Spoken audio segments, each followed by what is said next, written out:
जो है 12 का एक महत्वपूर्ण chapter sexual reproduction in flowering plants पर चर्चा करेंगे।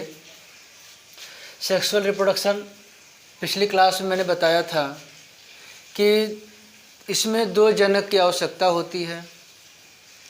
युग्मकों का संलयन होता है, नर युग्मक मादा युग्मक से संलयित होता है और जाइगोट का निर्माण होता है और उसके बाद अन्य प्रोसेस होती हैं। तो सेक्सुअल रिप्रोडक्शन और उसके बाद की जो भी संबंधित घटनाएं होती हैं उसे जीव विज्ञान की एक ब्रांच में हम अध्ययन करते हैं। उस ब्रांच को बोलते हैं एम्ब्रियोलॉजी।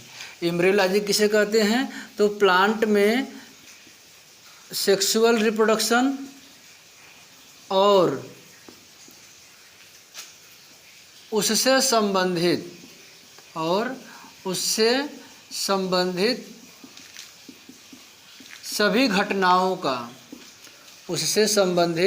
सभी घटनाओं का अध्ययन करते हैं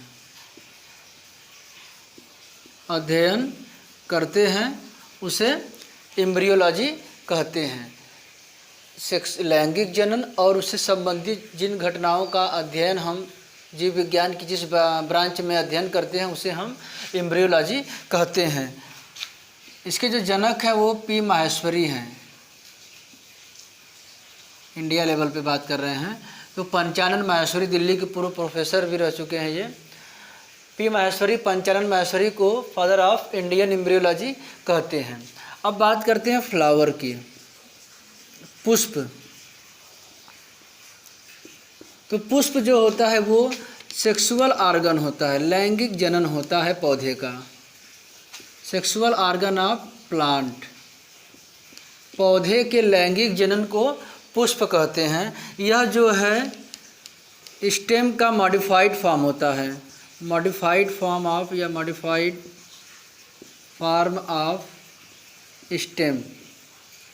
यह स्टेम का या शूट का या प्ररोह का ये मॉडिफाइड फॉर्म होता है और फ्लावर में ही लैंगिक जनन होते हैं। जो पौधे होते हैं उनमें लैंगिक जनन फ्लावर में ही होते हैं। एक फ्लावर में मुख्य रूप से 4 पार्ट होते हैं।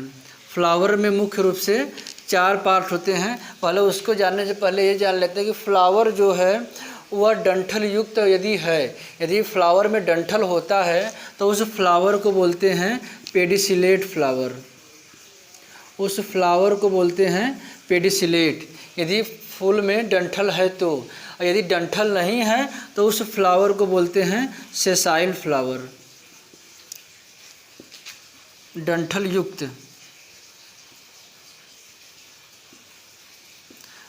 युक्त फ्लावर को बोलते हैं पेडिसिलेट और डंठल नहीं रहता है, डंठल नहीं होता है तो उसे बोलते हैं सेसाइल फ्लावर। तो कहीं जब फ्लोरल फार्मूला ये सब जब पढ़ते तो वहाँ लिखते हैं पेडिसिलेट, सेसाइल, तो वहाँ सेसाइल और पेडिसिलेट का यही मतलब होता है। अब जान लेते हैं कि एक पुष्प में 4 पार्ट होते हैं। एक फ्लावर में, इसको मिटा दे रहे हैं, एक फ्लावर में 4 पार्ट होते हैं, कैलिक्स, कोरोला, एंड्रोसियम और गाइनोसियम। फ्लावर में 4 पार्ट होते हैं। कैलिक्स जो होता है वो ग्रीन पोर्शन होता है, ग्रीन पार्ट ऑफ फ्लावर। पुष्प के हरे भाग को कैलिक्स कहते हैं। फ्लावर आप देखेंगे तो नीचे उसका हरा भाग होता है, उसको हम कैलिक्स कहते हैं। कैलिक्स की इकाई जो होती है, इसकी यूनिट जो है वो होती है सेपल। यानी देखेंगे कैलिक्स में कई छोटे छोटे पार्ट होते हैं, सामूहिक रूप से उसे हम कैलिक्स कहते हैं और एक को सेपल बोलते हैं। तो कैलिक्स की इकाई सेपल होती है, हरे रंग का होता है। यह जो है फ्लावर को फोटोसिंथेसिस करके भोजन भी प्रदान करता है और साथ ही साथ सुरक्षा भी देता है, सुरक्षा प्रदान करता है। यह फ्लावर के आंतरिक अंगों को सुरक्षित रखता है। दूसरा पोर्शन इसका आता है कोरोला। दूसरा है Corolla, colour portion of flower, colour part of flower. Flower के रंगीन भाग को, हरे रंग को छोड़ करके हम कोरोला कहते हैं। इसकी इकाई जो होती है वो होती है पेटल। जैसे गुड़हल में आप देखेंगे तो जो लाल रंग होता है सामूहिक रूप से उसको हम कोरोला कहते हैं, लेकिन उसका एक एक पार्ट देखेंगे तो उसे हम पेटल कहते हैं। यह आकर्षित करता है, कीटों को आकर्षण का काम करता है जिससे परागण हो सके। परागण में यह मदद करता है, कह सकते हैं परागण में मदद करता है। आगे पढ़ाएंगे परागण क्या है, उसमें ये मदद करता है। कभी कभी आप देखेंगे कुछ पौधे ऐसे होते हैं या कुछ फ्लावर ऐसे होते हैं जिसमें कैलिक्स कोरोला एक ही में रहते हैं, डिफ्रेंशिएट हम नहीं कर पाते, विभेदित हम नहीं कर पाते हैं कि कैलिक्स कौन सा है, कोरोला कौन सा है। तो ऐसे फ्लावर को या ऐसे फ्लावर को हम पेरियंथ कहते हैं। ऐसे फ्लावर को पेरियंथ कहते हैं, यानी अनडिफरेंशिएटेड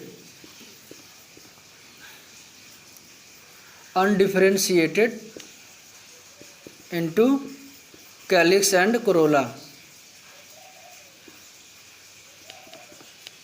कैलिक्स और कोरोला में अनडिफरेंशिएट होता है, अविभेदित होता है, उसे हम पेरियंथ कहते हैं। इसकी इकाई टेपल होती है। जैसे कैलिक्स की इकाई सेपल, कोरोला इकाई पेटल, इसकी इकाई टेपल। ठीक है। तीसरा पोर्शन लेते हैं, होता है एंड्रोसियम। फ्लावर का तीसरा पार्ट है एंड्रोसियम, पुंकेसर, पोमंग भी कहते हैं। यह पौधे का मेल पार्ट होता है। यह पुष्प का, फ्लावर का नर जनन भाग होता है जिसे हम एंड्रोसियम कहते हैं। एंड्रोसियम की इकाई जो होती है वो स्टेमन होती है। इसकी इकाई स्टेमन होती है। स्टेमन यदि यहाँ बना के देख लिया जाए तो इस तरह से होता है, इस तरह से। इसको बोलते हैं फिलामेंट और इसको बोलते हैं एंथर लोब।